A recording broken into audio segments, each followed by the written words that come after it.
waaw xam nga waxoon naa ko ci sama première intervention yi wala ni am na position yoo xam ne compte tenu de la géopolitique Sonko du ci tranché du ci wane faiblesse parce que crédibilité am dans le vaste mouvement révolutionnaire panafricain dañ ko identifier comme un leader sur lequel on doit compter sur lui. Donc duñ ko gis sur une question aussi cruciale muy tergiversé wala muy kii quoi ba ñuy douter ci moom. du leen may lu ñu douter ci moom donc dafa clarifier foofu boo sax nee na man le contenu là je reviens en arrière. mos na njëkk wax bi muy def premier sortie di naqarlu di sànni message subliminaux yooyu junj ni ñun xamuñu dara sur le contenu de la politique étrangère de la géopolitique qui est menée pour le Sénégal le président ne l'a pas partagé avec nous dañuy yeew rek gis lu muy dox moom loolu naqari na ko parce que la politique étrangère est le prolongement de la politique intérieure mënul déconnecté wu alors que or la politique intérieure bi nga xam ne moom la ñuy jaay jeunesse bi ak wan ko Afrique yëpp mooy nous on veut faire la rupture systémique. Rupture de quel système? Moi j'ai dit je donne un contenu à ce système. C'est un contenu néocolonial qui prend sa source depuis le système esclavagiste colonialiste qui est arrivé à son niveau stade de néocolonie. Système boobu boo ko bëggee rompre tu sors d'un modèle économique pour dugg ci beneen. loolu la jaay ba mu clair jeunesse bi topp ko gis ni voilà le vrai leader qui va nous sortir de une politique qui nous met dans la pauvreté permanente. sisyphienne nga xam ne chaque ku lu ñëw doo ñu génn ci pauvreté mais da ngay améliorer situation mooy les offres politiques d'amélioration. xam nga man génne woon na concept boobu. nee na man maa ngi indi concept boobu pour mieux expliquer Sonko soxlatuñu offre politique d'adaptation dans les colonies le modèle le système là le système on le détruit. On ne réforme pas. Sonko foofu la am une position intransigeante. Le système là. ça produit de la pauvreté l'endettement et jamais l'industrialisation. mais loolu dafa yàgg ça frise l'éternité sunu maam yi xeex nañ fi ñu rey lañ képp ku jëloon yoon buy pour génn ci rey nañ la. mais moom c'est là où il démontre que c'est un leader d'un niveau qui dépasse tous les leaders africains. parce que un révolutionnaire son devoir c'est de préserver sa vie pour que la révolution réussisse. tu ne fais pas du romantisme. xam la jàmbaarisme kët ñu rey la révolution ba yem fa déedéet day def comme ni Ablaye Wade des fois muy nëbbu di ko sublimer naan di junj gars yi di jël muy continuer bu waree feeñal ba muy bu fekkee ñor na mu door a feeñal donc c'est un gars moi je l'ai étudié c'est le plus grand leader actuel contemporain qui peut amener l'Afrique vers ce que les panafricanistes ont rêvé. Moi, j'étais ministre chargé du panafricanisme. Oui. C'est d'aller jusqu'à l'état fédéral. mënagul wax état fédéral intégration la yam parce que loolu dafay gën a tiital les lobbies étrangers leur deep state qui est à l'intérieur mooy leurs forces occultes qui sont à l'intérieur dañuy tiit.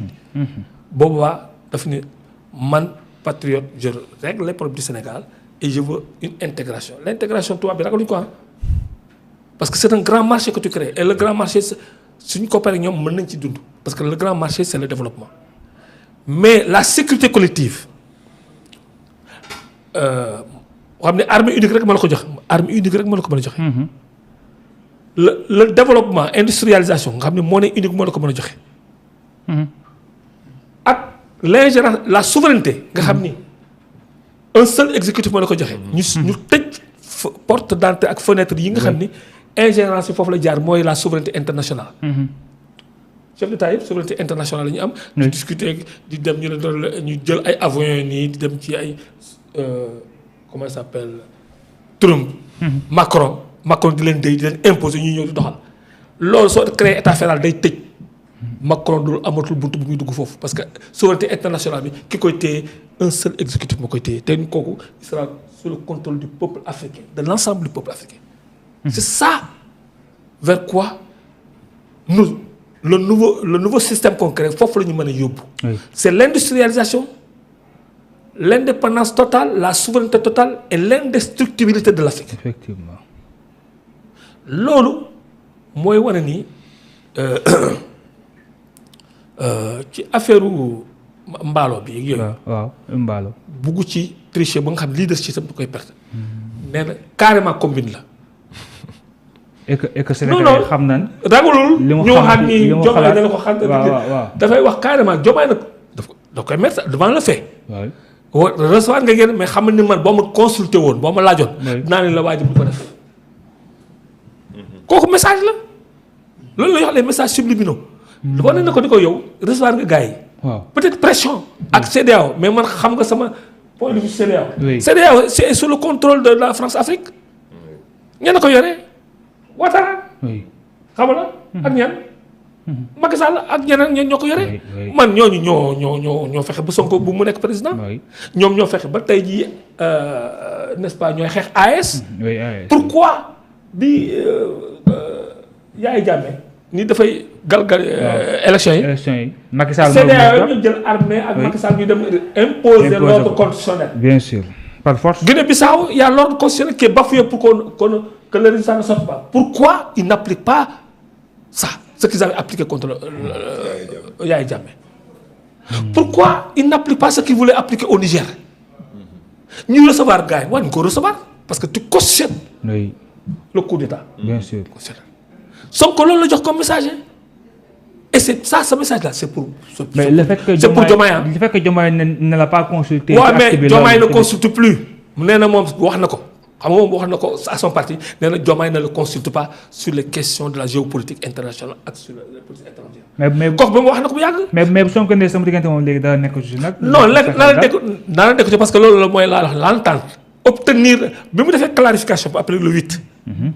il a obtenu que jàngat nañu rapport de force yi léegi xam nañu ku ko laal daanu parce qu'il contrôle l'Assemblée nationale. Il a montré le 8 qu'il avait le peuple. Il a le pouvoir. Xam nga le pouvoir appareil du pouvoir. Non.